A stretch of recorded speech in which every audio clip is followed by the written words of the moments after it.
بالکل بالکل آپ نے درست فرمایا. اچھا ایک جانب تو ہماری افواج پاکستان شیر دل اور انہوں نے جو کارنامہ انجام دیا اور یقیناً ہم سب بہت زیادہ اس پہ فخر ہے, ہمیں پراؤڈ فیل کرتے ہیں, اس پہ کوئی دو رائے ہے ہی نہیں. اور جیسا کہ میراج صدیقی صاحب نے کہا کہ پاکستان کا ایک ماحول بنا ہوا ہے, یہ پاکستان کا ماحول ہمیشہ ہی رہا ہے اور میرے کوٹ پہ آپ کو فلیگ ہمیشہ نظر آئے گا. تو یہ تو ہم سب اس کے لیے بڑے تھینک فل ہیں.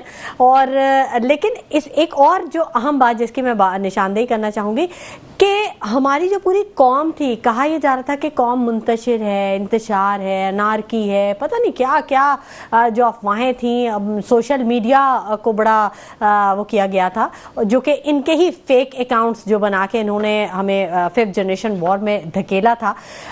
اس کے باوجود دنیا نے دیکھا کہ قوم ایک ہے اور سب ایک دوسرے کے ساتھ کھڑے ہیں. کوئی کسی پہ الزام تراشی کا ایک بیان بھی نہیں آیا اور سب نے پاک فوج کو اس طرح سے اس کا مورال ہائی کیا اور مزید ہائی کر دیا. اور پھر پاک فوج نے تو ظاہر ہے پھر انہوں نے تو اپنا کام دکھانا ہی تھا, انہیں پتہ ہے کہ انہوں نے کیا کرنا ہے اور کس طرح سے کرنا ہے. بالکل بہت اچھی بات کہی میراج صدیقی صاحب. پوری قوم سیاست دان تک سب ایک پیج پر تھے, یہ سب سے اہم بات تھی. بالکل. اس میں دیکھیں ایکچوئل میں بھارت کو تھوڑی غلط فہمی ہو گئی اور ان کے میڈیا نے ان کو بڑا فیک نیوز کے ذریعے اور خاص طور پہ وہ ان کا ایک بھگوڑا میجر ہے, میجر گورو, وہ بیسیکلی جتنے ہمارے بچوں کی پیمپر کی عمر ہوتی ہے نا اتنے 4 سال 3 سال کی اس کی عمر بھارت کی آرمی میں ہے.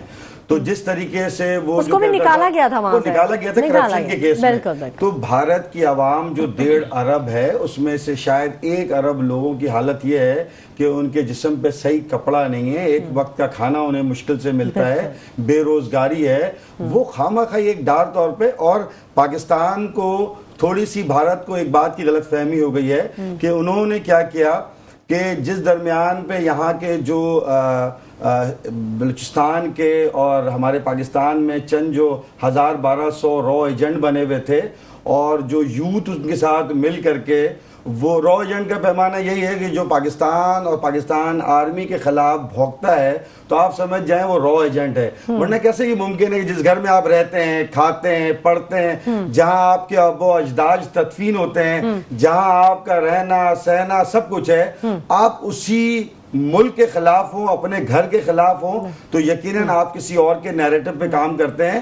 پاکستان آرمی نے بتایا جب یہ کراچی میں رینجرز ہیڈ کوارٹر پر جب انہوں نے پنجاب میں بریگیڈ میں حملہ کیا تھا تو کیونکہ یہ یوتھ پاکستانی تھی اور یہ ان ایجنٹوں اور ان سیاسی نیریٹو کو لے کر کے جو غلط فہمی میں یوتھ تھی, یہ سوشل میڈیا کا وار نہیں ہے. جب بھی وار ہوتا ہے تو آپ کو عملاً گراؤنڈ پہ آنا ہوتا ہے. بالکل میدان جنگ میں ہی پتہ چلتا ہے کہ سکلز کیا ہیں اور کیا اسٹریٹجی ہے. بالکل.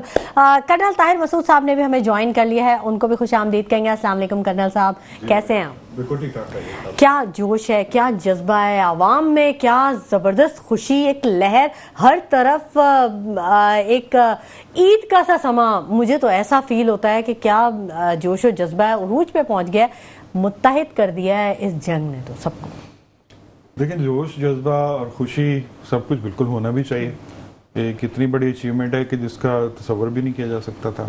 ایک ان حالات میں جو حالات چل رہے تھے, جس طرح انڈیا نے چڑھائی کی ہوئی تھی اور میڈیا کا جیسے ابھی آپ ذکر کر رہے تھے اور ساری چیزیں کر رہے تھے, تو متحد تو عوام جہاں تک میرا اپنا پرسنل انالیسس ہے وہ ایک ہی شروع سے تھی. ایک کسی ایک پوائنٹ پہ اختلاف ہے, وہ اب بھی ہے, وہ جمہوریت کا حسن, وہ آئندہ بھی رہے گا. اچھا وہ جمہوریت کا حسن ہے وہ ہے. لیکن جہاں تک بھی اگر پاکستانی یا پاکستان آرمڈ فورسز کی پیچھے کھڑے ہونے کی بات ہے تو وہ مجھے نہیں لگا کہ کبھی بھی ایسا ہو. درمیان میں کچھ مسکرینٹس ہوتے ہیں تو وہ خود ہی اس طرح کی حرکتیں کر کے تو نام چاہ کے کسی اور کا لگا دیں اور وہ بدنام ہو جائیں. کوئی آرمی کے خلاف نعرے لگا دیے یا کوئی پتھر مار دیا یا گاڑی کو یا کچھ بھی کر دیا. تو یہ مجھے کوئی سین آدمی, کوئی ٹرو پاکستانی جو ہے, سوال ہی پیدا نہیں ہوتا کہ اس طرح کی کوئی حرکت کرے. اب کل کو کیا ہے, پاکستان تو گھرا ہوا ہے دشمنوں میں دیکھا جائے تو, ٹھیک ہے, تو اس میں سے سب سے بڑا دشمن ہمارا انڈیا ہے.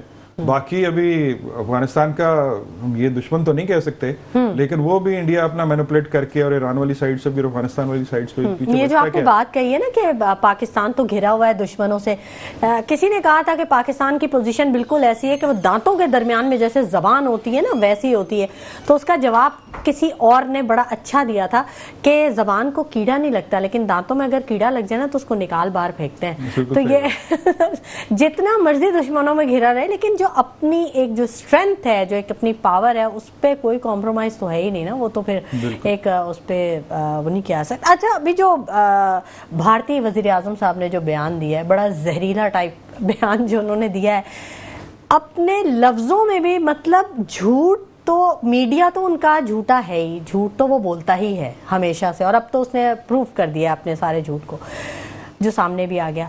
ایک وزیر اعظم بھی جھوٹ بولتا ہے اور اتنا جھوٹ بولتا ہے. دیکھیے اس میں پاکستان کا ویسے دیکھا جائے تو فائدہ ہے جو کچھ ان کے میڈیا نے کیا یا ابھی جو ان کا پرائم منسٹر جو جھوٹ بول رہا ہے. ایک تو میڈیا کی کریڈیبلٹی لوز ہو گئی all over the world. Pakistan میں تو پہلے بھی کوئی ان کو سیریس لیتا نہیں تھا کہ ہمیں پتا تھا کہ ان کے حالات ان کے کیا ہیں. تو اب دنیا کے اندر انکلوڈنگ انڈیا اٹ سیلف، اور انڈیا کے اندر کتنا کرٹیسائز ہو رہا ہے ان کا میڈیا، تو اس کی کریڈیبلٹی لوز ہوگی. اگر وہ یہ نہ کرتے تو کریڈیبلٹی لوز نہ ہوتی. اور دوسرے بہت سارے ایڈوانٹیج پاکستان کو ملے ان کے میڈیا کے اس طرح کے شور مچانے پہ اور جھوٹ بولنے پہ. اس میں ایک تو یہ ایڈوانٹیج کہ خود ان کی کریڈیبلٹی ختم ہوگی. دوسرا ایڈوانٹیج یہ کہ وہ ایک کہتے ہیں نا کہ ایک بندے کو آپ جھوٹ بول بول کے اس کو آپ کہتے رہیں کہ آپ بہت بڑے ایک توپ چیز ہیں، تو آہستہ آہستہ بندہ اپنے آپ کو توپ سمجھنا شروع ہو جاتا ہے جبکہ کچھ نہ بھی ہو. تو یہی کیا انہوں نے ان کی آرمی کو اتنا چڑھایا، مودی کو اتنا چڑھایا، بار بار اسلام آباد بھی کیپچر ہو گیا تو کراچی بھی ختم ہو گیا، تو سارا جو بھی آپ کے سامنے اس کو بار بار دہرانے کی ضرورت نہیں ہے. تو ایک جو ہے نا ان کا ایزی لینا شروع کر دیتا ہے انسان اپنے دشمن کو. یہ تو مسئلہ ہی کوئی نہیں، ابھی تو ہم نے ان کو سب کو بس اوور کانفیڈنٹ ہو گئے، تو اوور کانفیڈنٹ ہونے والی بات آ جاتی ہے. تو یہ جو آرمی کی جو سائیکی کہہ لیں یا ان کی پلاننگ ہوتی ہے، اس کے اندر کوئی اگر کسی اوور کانفیڈنس کو تو بہت ہی برا سمجھا جاتا ہے. وہ تو ایک بہت بڑی ریزن ہوتی ہے آپ کی ڈیفیٹ کی کہ آپ اپنے اینیمی کو انڈر ایسٹیمیٹ کرتے ہیں کہ وہ کچھ بھی نہیں میرے مقابلے میں، چاہے اتنا سا کیوں نہ ہو، اور وہ بھی کچھ نہ کچھ ایسا کر دے گا بعض دفعہ کہ آپ حیران ہو جائیں گے. جب آپ اوور کانفیڈنٹ ہو جائیں اور اپنے آپ کو اوور ایسٹیمیٹ کریں اور اینیمی کو انڈر ایسٹیمیٹ کریں، تو جب کسی کو آپ انڈر ایسٹیمیٹ کرنا شروع کر دیتے ہیں تو آپ اس سے ایکسپیکٹ نہیں کرتے. کتنا ان کو شوق ملا ہے، ان کو بالکل ہی ایکسپیکٹڈ نہیں تھا یہ کہ اگر ان کا میڈیا یا ان کو اتنا نہ چڑھایا گیا ہوتا تو مے بی ان کی پریپریشن ہم سے جو کچھ ہوا ہے اس سے تھوڑی بہتر ہوتی.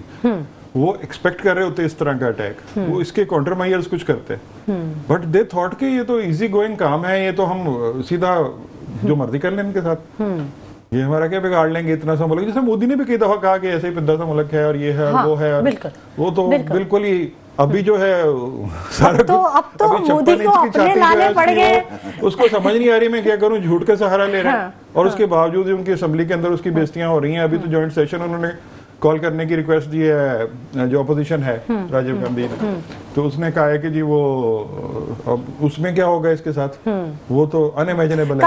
کل بھی ایک میٹنگ ہوئی ہے میراث صدیقی صاحب آر ایس ایس کے، اور لیکن جس میں مودی صاحب کو نہیں انوائٹ کیا گیا اور بڑی سارے بڑے کہہ رہے ہیں کہ بڑے بولڈ سٹیپس. دیکھیں آر ایس ایس تو ان کا ایسا ہے کہ یہ ہندوؤں کی ایک جو ہے نا یہ را سے پہلے کی تنظیمیں ہیں جو پہلے بھی انٹیریئرس میں اور ادھر ہمارے بلوچستان کی طرف اور اندر جو ہے وہ ہندو ایسی اسٹریم تنظیمیں ہیں کہ جو ان کے نزدیک صرف ہندوؤں کے حوالے سے ہے، باقی تو نہ وہ سکھ کو مانتے ہیں. ایون وہاں جو 25 کروڑ مسلمان ہیں ان کے لیے بھی ان کے اوپر بھی ظلم و ستم کا بازار ہے. اگر وہ کوئی وزیر اعظم نہ کرے تو مودی صاحب کے حوالے سے دیکھیں اس میں یقیناً جیسے سر نے کہا بھی، اور میں کہتا ہوں کہ رومیوں کو خالد بن ولید نے جو بات کی تھی نا کہ رومیوں دیکھو تم مسلمانوں کو جو تم للکار رہے ہو کر رہے ہو، جو تمہارے لیے سب سے اہم چیز ہے یعنی زندگی، وہ مسلمانوں کے لیے سب سے اعلیٰ ترین ہے کہ ہمیں اس کو قربان کرنا، شہادت ہونا. بالکل. تو ہمارا سپہ سالار دراصل خالد بن ولید کی طرح کردار ہے اس کا، اور حافظ ہے.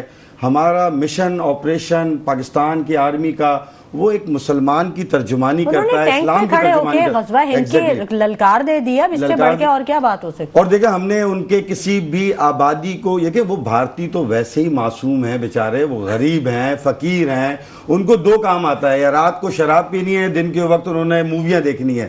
تو میں کہتا ہوں کہ پاکستان آرمی نے بھارتی عوام پہ بڑا رحم کیا. انہوں نے دیکھے ہمارے یہاں 2 لوگ 2 جہاز گئے ہیں، اور وہاں پر آپ دیکھ لیں ان 5 جہازوں کا جو انہی کے علاقے میں جس طرح مارا ہے، اس میں کوئی شک نہیں ہے کہ ان کے پاس بہترین دنیا کے جہاز تھے، لیکن ان کے پاس بہترین محب وطن سپاہی نہیں تھا، وہ افسر نہیں تھا، جذبہ نہیں تھا، وہ جوش نہیں تھا.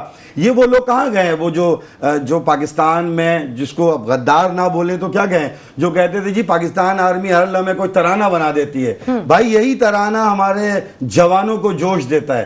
یہ جو کہتے ہیں وہ کہاں گئے، جو کہتے تھے جی ان کے تو ٹینکوں کو اور جہازوں کو زنگ لگ گیا ہے، ان کو پتہ چل گیا کہ کون سے جہاز تھے، ان سے ٹیکنالوجی میں کم تھے، اس کے باوجود بھی یہ جوش، جذبہ، ایک پیج پہ رہنا، اجتماعیت ہونا. میں نے پہلے بھی بتایا بھارت کی سرکار، بھارت کے جو آرمی ہے اس کو غلط فہمی کیا ہوئی، انہیں ایسا لگا کہ ہمارے 25 کروڑ جو لوگ ہیں اور پاکستان آرمی اور پاکستان کے خلاف ہیں، یہ چند لوگوں کے پروپیگنڈا کی وجہ سے.